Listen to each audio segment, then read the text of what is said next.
तो good evening friend. अब हम लोग 3 टॉपिक तक समझ चुके थे, वेरियस कंक्रीट ऑपरेशन तक। आज जो मेरा टॉपिक है रिक्वायरमेंट ऑफ गुड कंक्रीट है, तो इसके बारे में हम लोग समझने का कोशिश करते हैं। तो रिक्वायरमेंट ऑफ गुड कंक्रीट कहने का मतलब क्या होता है कि गुड कंक्रीट बनाने के लिए क्या क्या चीज़ हमको रिक्वायर होना चाहिए, कौन कौन सा क्वांटिटी का कौन सा क्वालिटी क्या होना चाहिए, वही सब चीज़ के बारे में इसमें हमको पढ़ना है। तो रिक्वायरमेंट ऑफ गुड कंक्रीट कहने का मतलब क्या होता है कि गुड कंक्रीट बनाने के लिए हमको किस किस चीज़ का ज़रूरी पड़ता है, वही चीज़ रिक्वायरमेंट ऑफ गुड कंक्रीट हो गया। तो हम लोग हेडिंग देखते हैं।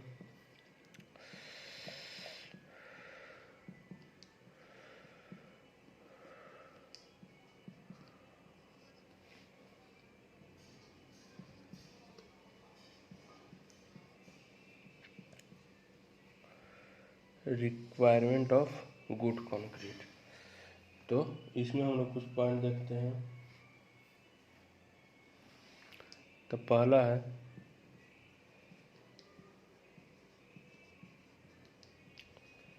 The aggregate should be hard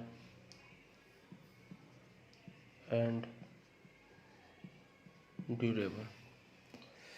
तो जो हम लोग एग्रीगेट यूज करेंगे वो आपका कैसा होना चाहिए, हार्ड होना चाहिए और साथ साथ ड्यूरेबल होना चाहिए। ड्यूरेबल क्या होता है, लंबा खींचना, यानी लंबा चलने वाला जो चीज़ होता है उस चीज़ को ड्यूरेबल कहते हैं। तो जो कंक्रीट में जो हम लोग एग्रीगेट यूज करते हैं वह आपका कैसा होना चाहिए, हार्ड और ड्यूरेबल होना चाहिए। अब हम लोग दूसरा पॉइंट देखते हैं।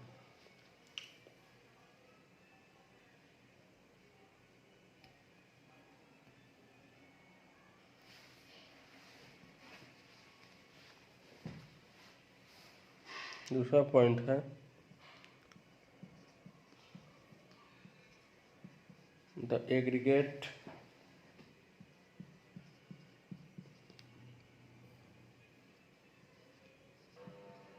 should be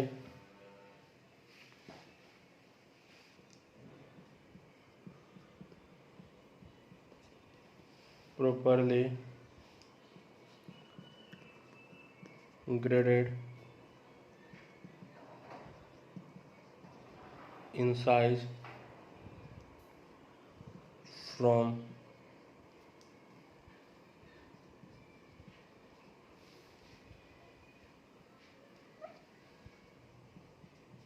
fine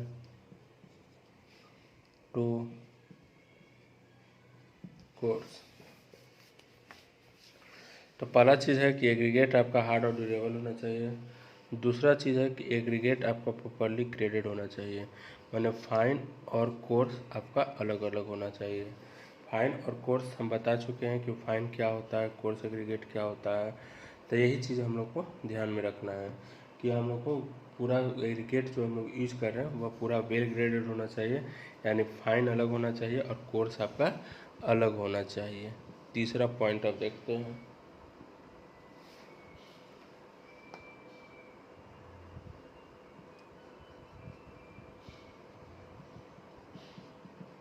The quantity of water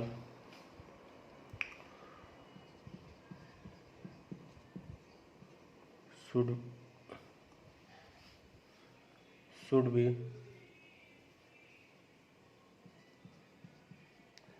such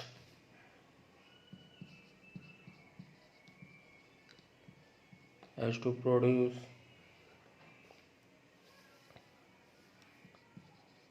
the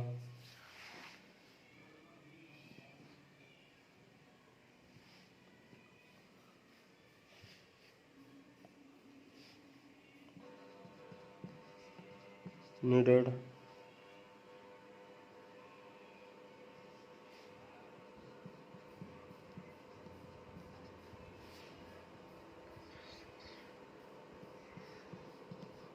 consistency.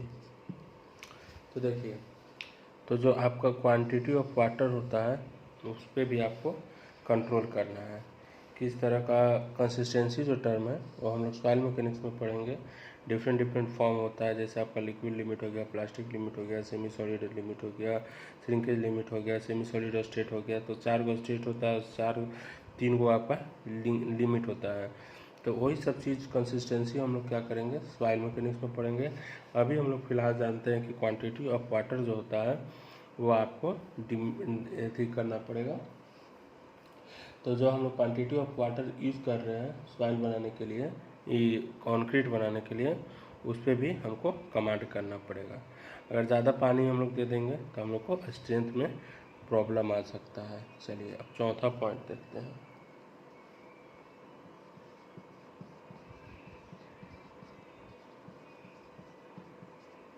Concrete should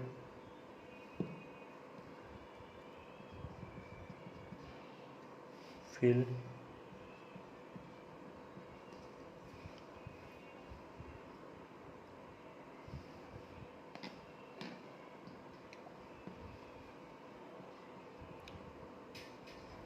every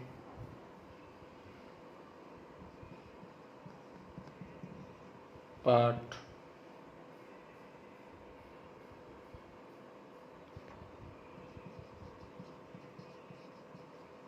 in the forms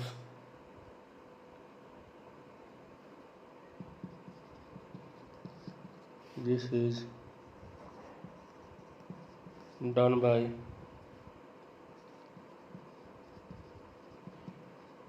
ramming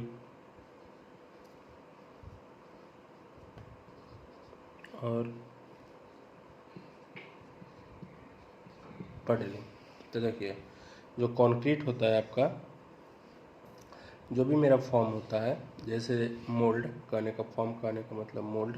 देखिए इस तरह का एक मोल्ड हो गया, तो इसका हर एक पार्ट में कंक्रीट आपका क्या हो जाएगा, भर जाना चाहिए। और एक प्रोसेस किसके कारण होता है, रैमिंग और पडलिंग के कारण।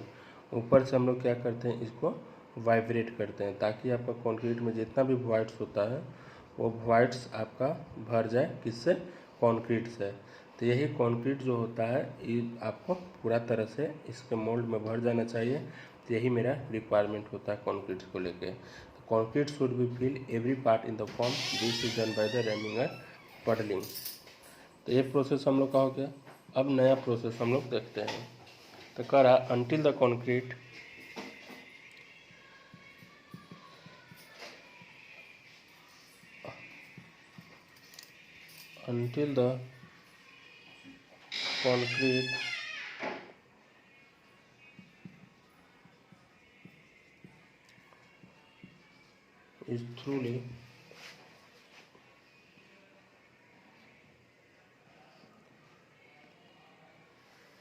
until the concrete is truly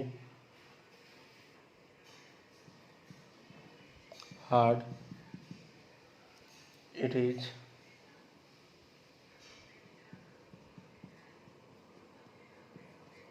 necessary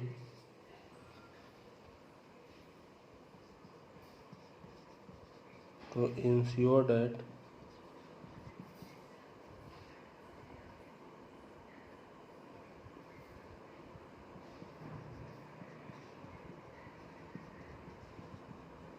the temperature of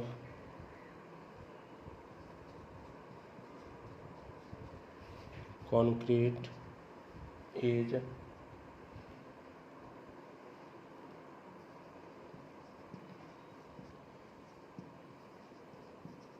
maintained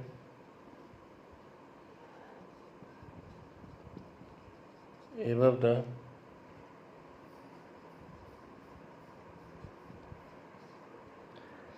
freezing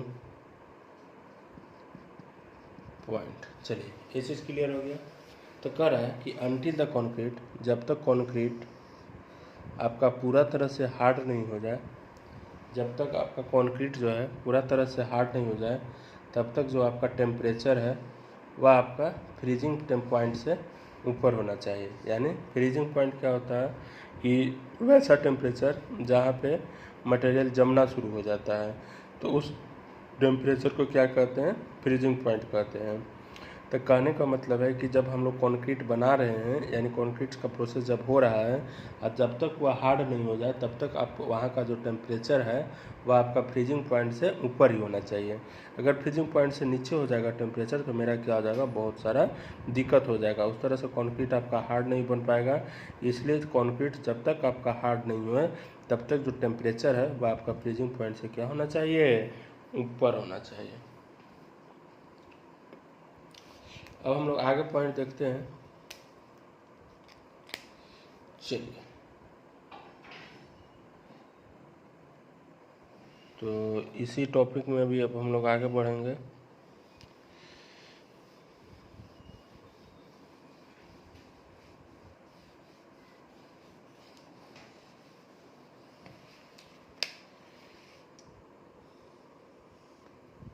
छठा पॉइंट, तो छठा पॉइंट क्या कहता है,